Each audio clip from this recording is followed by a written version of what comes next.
আমি সামনে রাস্তার মধ্যে যে অটো এবং গাড়িগুলো আছে, সামনে জায়গা আছে, আপনারা এগুলো সরে নেন।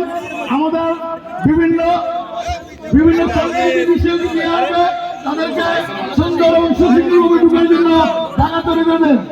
আমি ছাত্রলীগ ভাইদেরকে অনুরোধ করবো, তোমরা যে লোকগুলো মিছিল নিয়ে আসে তাদের সাথে সাথে চেয়ার বসিয়ে দাও। আপনারা যারা বিভিন্ন স্থানে মিছিল নিয়ে অপেক্ষা করছেন, আমাদের নেতা, আমাদের প্রধান আকর্ষণ বিশ্বস্ত বাংলাদেশ প্রকৌশলীদের অভিভাবক এবং বিজ্ঞান ও প্রযুক্তি সম্পাদক যারা ইঞ্জিনিয়ার সবুজ ভাই ইতিমধ্যে আমাদের মিটিংয়ে উপস্থিত হয়েছেন। আপনারা বিলম্ব না করে দ্রুত আমাদের মিটিংয়ে চলে উপস্থিত হন।